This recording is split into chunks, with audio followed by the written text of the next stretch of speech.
Hello, welcome to Redmen TV to Uncensored match build-up. Liverpool face Southampton at St Mary's on Saturday. I am joined by Tom Dutton, John Machin and Jack Gill for this one. Paul and Chris are still on their way back from Istanbul.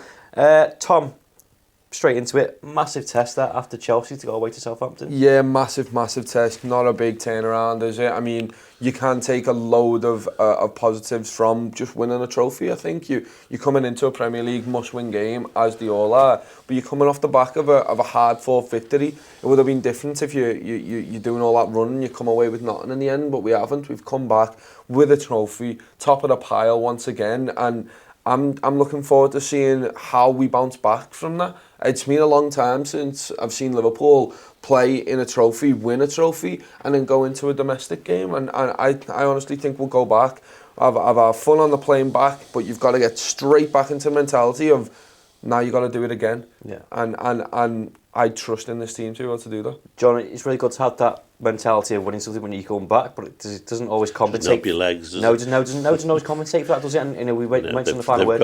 They've basically only got recovery time, haven't they? Yeah. They won't be able to train or to really do much. No. You know, they're going to get off the plane basically and go to Southampton and play. Yeah. And it's a shame because the Prem is the key trophy for us, in my mind, probably in a lot of people's mind.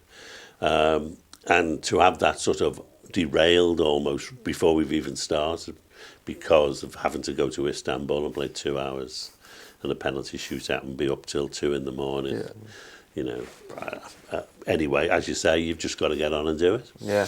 And Jack, that intensity of the heat, you know, the commentators several times mentioned the state of the pitch. John just mentioned they're playing 40 till 2 o'clock in the morning. Like, I've never done that in my lifetime, and thinking about it's making me very, very tired. You know, it comes back to that, you know, Fabinho went down with cramp as well. We haven't really seen that before. Is it a concern for you of having that game? It's good winning the trophy and stuff, but like as John just said, you're going straight back into the Premier League where, you know, it's high pressure, we need to win this game, and you got to feel for the players a little bit, haven't you? I mean, going to St Mary's is always tough. We always seem to struggle there. It's one of the grounds that we always seem to find quite difficult playing at. I think with their last result against Burnley where they were quite poor, they're looking to bounce back as well. So I think going into this game, they'll be boosted by the fact that we have played 120 minutes. But personally, I'm confident that our B side can beat Southampton at the weekend. I think we have enough good players in our squad as a whole that is capable of breaking down Southampton. It might be one of those games that we look at and go, you know what, let's grind out a narrow win here. Let's rest big players. We've got Arsenal the weekend after, of course. So I think it will be one of those games where we put out a weakened side and look to narrowly beat them. Can you afford to put out a weakened side, Tom? I haven't put a weakened side out. No. I've put out the best team that we can put out under the circumstances. I've given it, like, it's one of them, you've got to be cautious with some players. You don't want to overdo them. But look, we've got a week break after this game. So you go again. You're a professional footballer. I know you've got to take into account, look, your body sometimes just can't do that, but that's your job. They are though dictated by the medics these days, aren't they? They all have tests and they tell Klopp who's able, you know, who's in a condition to play, and that's going to be quite tricky, isn't it? And it's okay saying we've got a good, you know, second string, but we haven't got a great second string in key areas like Van Dijk if he can't play. You know, and even Lovren isn't around, is he? No. I don't know where the hell he is. He's ill, yeah. Is he ill Slash again? signing the contract with someone else. Slash bad back. So, you know, I mean, even if Van Dijk can't play for whatever reason, and he did pick up a knock at one point in that game, didn't he? You know, who comes in for him? Do we play Matip and Gomez? Will that be good enough? Yeah. You know, I mean, who plays in place of Fabinho if his cramp has ruled him out? And Robinson, who plays at left back if he's knackered? You know, it's tricky. Yeah. It's going to be a really difficult game. I've written lots of questions, lots of changes. Question mark on the agenda because I don't know whether you can, like you just said, you can afford to kind of do that going into the game. But John, there were several people that didn't start that game that I think, you know, you can make a case for. So Shaqiri left back, Lonergan right back. But you know, Trent didn't start that game. Bobby didn't start that game. I mean, they'll play obviously. Yeah. But you know, still, they then went on and played extra time again in sapping heat and humidity. And you've just got to get on with it. But if the medics say to Klopp, well, you know, Fabinho can't play, you know, his levels are not right. He'll be injured if he plays anymore. Van Dijk is injured. Robbo's injured. Milner's got a ice pack on his knee. Yeah. Well, he can play. Yes, he can play with the ice pack on his knee because he's that kind of a guy, isn't he? But I don't know. I mean, it's going to be really tricky. I mean, he's got kids there. He could bring in Larouci and he could bring in Adam Lewis. It's a big test for them if he brings them in. Particularly if he brought in two of them at the same time. Unleash Harvey Elliott. Harvey Elliott. But you see, I don't think the front three is a problem. I think Mo, Bobby and Mane will play without any problem. Yeah. It's other areas I'm worried about. And Joe Gomez, he played three positions, played two hours, and he had a serious injury last year, and he's really only just coming back from that. Yeah. It's going to be very, very interesting. You mentioned in the final word, Tom, having after won that trophy and being European champions, as we keep mentioning, everyone wants to beat Liverpool, don't they? And Southampton will be the same as that. And again, with all that stuff that we just spoke about, going into every Premier League game now, people go, I want to beat Liverpool. It's going to be tough, isn't it? It is interesting because in terms of mentality of us, in terms of the fans, me and you are going. So as an away fan, I was speaking about it on the final word, but I can't wait to be able to go to these grounds and go with a confidence, a swagger, and just be like, no, we are the best team. You want to beat us for a reason. And I think hopefully the players can take that in the best way possible. Not where they're being overconfident, but in terms of going, no, we're here for a reason, we're doing this for a reason. These players are putting out a performance like this for a reason. And we need to step to that level every single time. It's going to be tough. It's going to be a massive test of character. We've had so many tests throughout Klopp's tenure of, can we do it after being a goal down? Can we do it after the Champions League and in a week game? And can we do it after this? Can we do it? Can we keep a 1-0 win? Can we play smart? Can we play attacking football? Now the big test is, can you do it when every single team is going to go out there and try and win? Hopefully you get one goal and it shuts Southampton down. I mean, it's going to be interesting to see how Southampton set about the game, because there's an argument to say if they just go at us like mad right from the start, and just because we're all going to be a bit knackered, that they can sort of sweep us aside. And the other argument would be, no, just relax, and by the time half time comes, they'll all be shot, and we can just walk all over them in the second half. So it'd be really interesting to see how they take it. Because if they do go at us from the start, I'm sure we could score goals. Yeah, definitely. You could say it's a good time to play Liverpool in that sense, Jack, couldn't you, for Southampton? And to add to that as well, they played the first game in the Premier League and lost 3-0 to Burnley, which isn't great in anyone's standards, but they're going to want to come back from that as well, aren't they? Yeah, I think for them it's a massive game. I mean, Hasenhüttl's a very, very good coach, and he won't be happy with a 3-0 defeat to Burnley. I think a lot of people tip Southampton to go down, but with Hasenhüttl, he's not a manager that would want that. He's a very, very good coach, and I think he can work with the players they've got. On paper, they don't have the best squad in the world, but I think they've got a very, very good coach in Hasenhüttl, and I think looking at the game, I do personally think, as I said before, that our second string team is capable of beating this side. So if Klopp was to put out a weakened side, I don't think I'd be too disheartened by that whatsoever, and I think we'd have the firepower then of the big players on the bench to come off and still make an impact. I mean, we saw against Stoke a few seasons ago when we put out a weakened side, we were 1-0 down, and then Coutinho and Firmino come on and win us the game at the end, and I wouldn't be surprised if it was one of them sort of games. Yeah, and Tom, some of the players that Southampton have got are likely to threaten. One of those people that might want to prove a point is Danny Ings. Yeah, I'm scared of him, to be honest. I know just how good of a player he is and how tenacious he is in terms of his press and stuff. He'll want. I don't think he'll want to have a go at us in a bad way, but I think he'll definitely want to go there and just be like, he's probably the last player you want to play against after having played in Istanbul for 2 hours. It's weird though. Danny Ings running at you. I know, there's no bad blood though between us, so well, I think I mean, I won't cheer when he scores a goal, but I'll give him a clap at the end of the game. If he scores a goal, not when. Sorry, John, yeah. But it's one of them where I want him to play well, but then just not have the end product. Yeah. You know what I mean? It's hard, but he got 7 goals last season and 3 assists. The other one's James Redmond, who got 6 goals Nathan and Redmond. 4 assists. James Redmond. James Redmond. James Redmond. James Redmond loves Sadio Mane. James Redmond. Nathan Redmond. I know, Oh, yeah. okay. Nathan Redmond. Yeah. Yeah. He's good for me. And James Ward-Prowse is good as well. Yeah, they are, especially on set pieces as well. It's Exactly. really dangerous. Before we carry on, I'm going to plug the book. Me and Paul have written a book. It sold really well.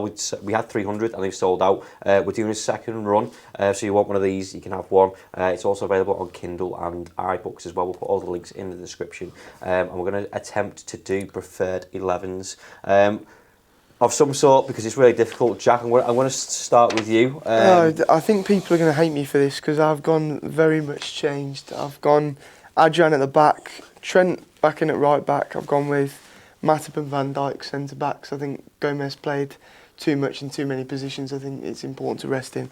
I've gone with Robertson, although I did think he had one of his worst games yesterday.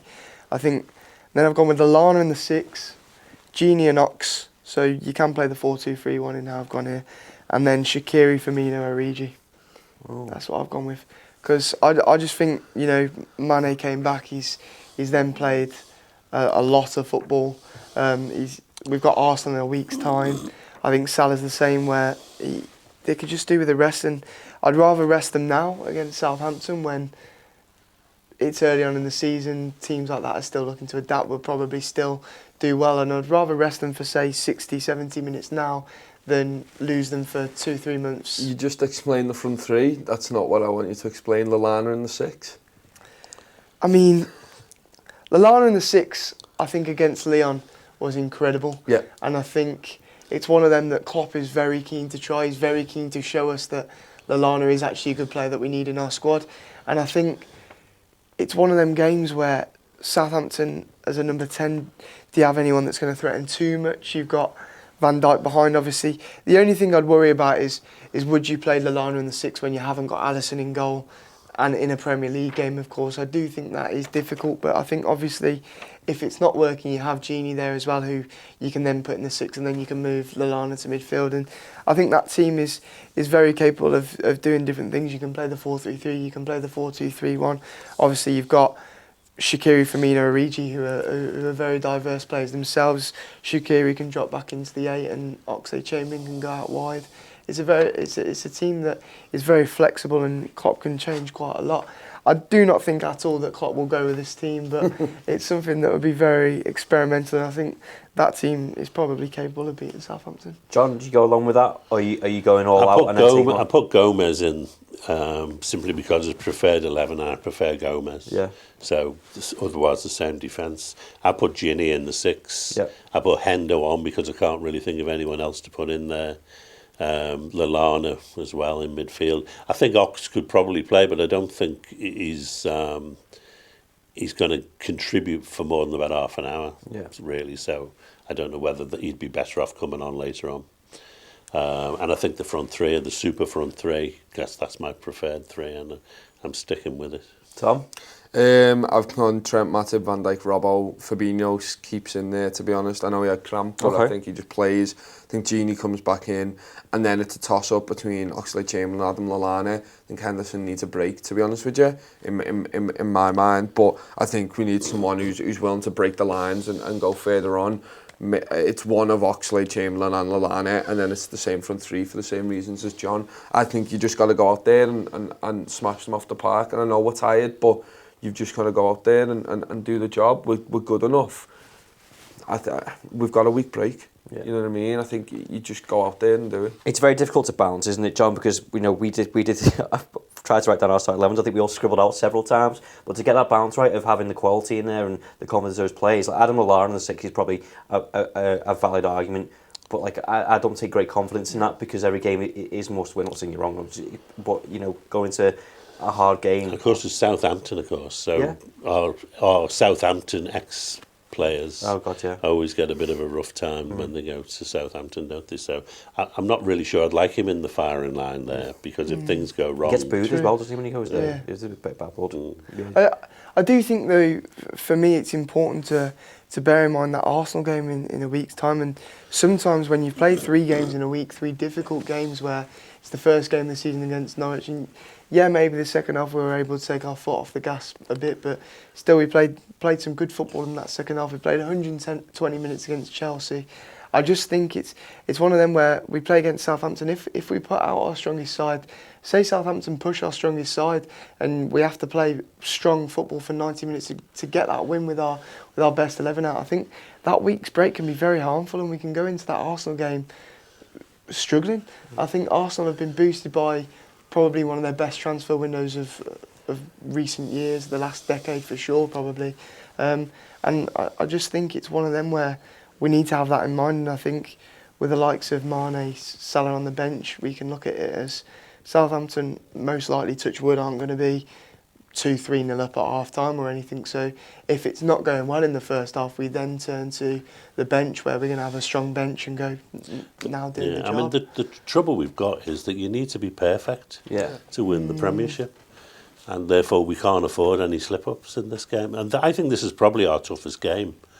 You know, probably even tougher than the Arsenal game. It's, you know, because of the circumstances. To actually win this game is going to be harder, I think, than beating Arsenal next week and the rest of the games this month. Yeah, it's mad that we're talking about tiredness and, you know, short space of time between turning on games. We're 3 games into the season, seems bizarre. Just wanted to quickly throw it out there. Is anyone going to make a case for Shaqiri? Because as we were talking, and I thought, I'm with John because or anyone else, because I'd play the front 3. But then if you're Shaqiri and you're watching your teammates play 2 hours or whatever it was and be tired, if he doesn't come on for this game, when does he come on? He's not as good as Salah though, Ross. I play him. I think this is... for that, in terms of freshness and running at people, I think you get that, wouldn't you? I think this is the perfect game for Shaqiri. I think we saw last season in the 3-0 win at Anfield, I think he bossed that first half, and he's one of them players where, he's not as good as Salah, but in games like this he can step up and he can score a goal or two, or produce a piece of magic from there, where like that free kick he scored at Anfield last season. There's another one where 30 yards out he hits the bar, and I think it was Salah who had a tap. And I think Shaqiri is a brilliant player. And I think it was Maddock who wrote an article a few weeks ago saying that Shaqiri is one of the reasons we didn't sign anyone this summer, because Klopp does see him as that versatile player that is now embedded into the squad. And I think Jordan Shaqiri is an excellent player and an excellent squad player for us. And I think if you don't play him in games like this... I think he is a great player, but...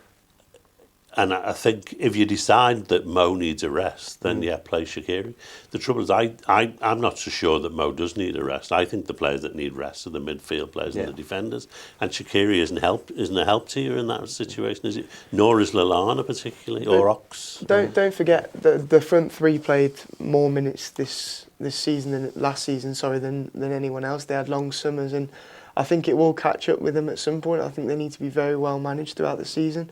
I think personally, this is one of the games where I'd look at it and go, you know what, I'd rest them now, because they've just played a lot of minutes in the Super Cup on a Wednesday night in hot weather, and actually, do we want an Alisson situation where they're picking up a freak injury and being out for 4 weeks? No, we can't afford It's hard that. though, because if you bring Shaqiri in and change the system, he doesn't play that system like Mo Salah does. He whenever he plays, he seems to drop deep. Maybe that'll change. Maybe we've got him in the classroom and gone, no, we want you to play like this. We need you to play like this.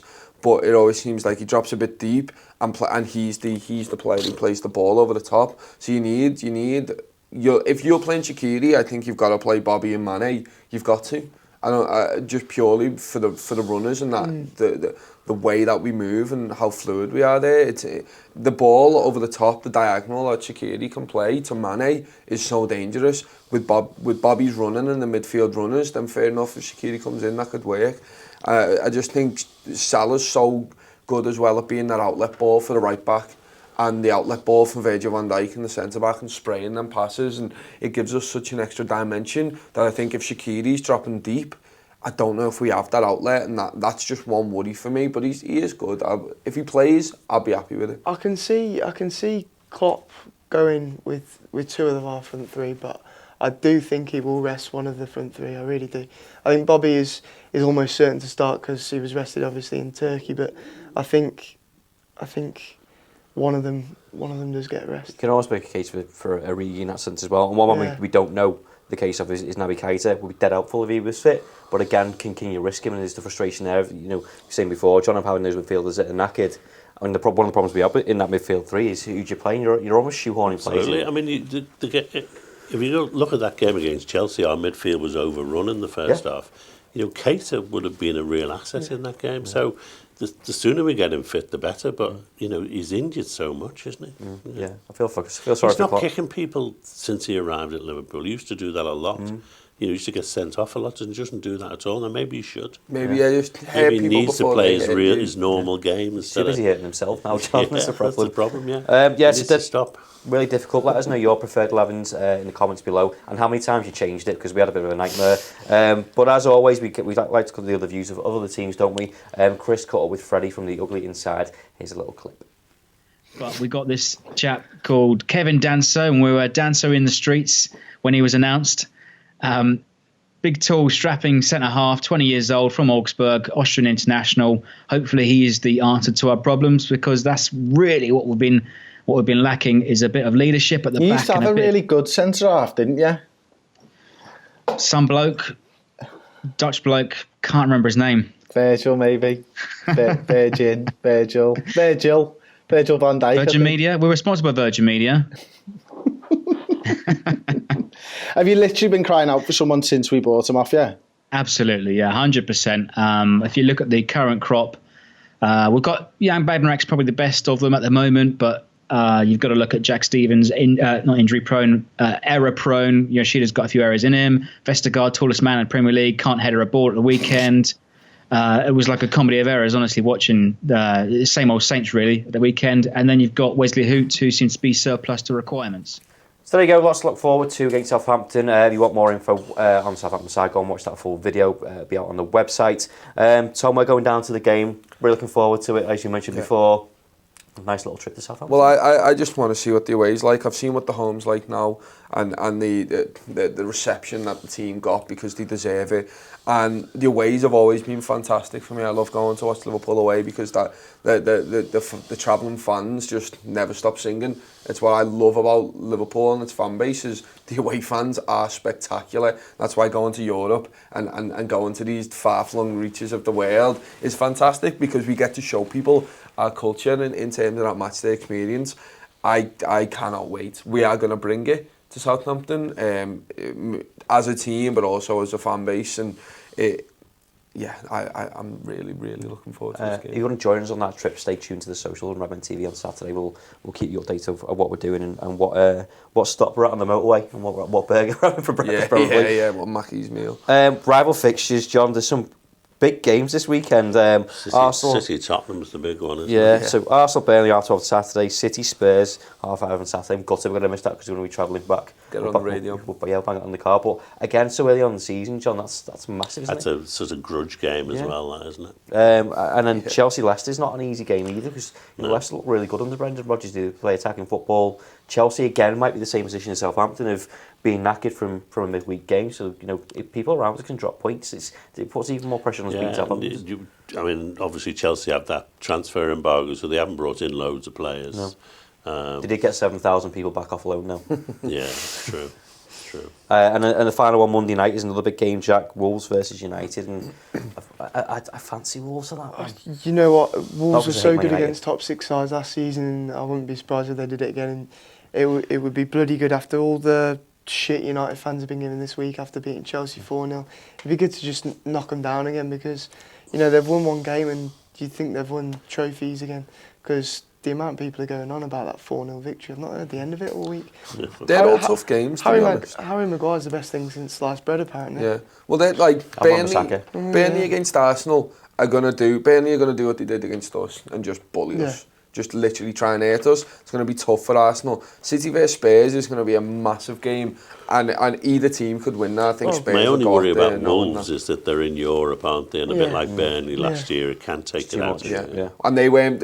Wolves Leicester last week was not a great game of football. But I mean, I'm really interested in how Wolves do this season. I think they're going to start challenging for like 7th, to be honest. maybe breaking into that top 6. But it'd be really interesting. Same with Leicester. So these are big games for not just Chelsea and United, but Wolves and Leicester in terms of putting a marker down and going, no, we are good enough to break into there. Because they're the games you need to win if you're both of them teams.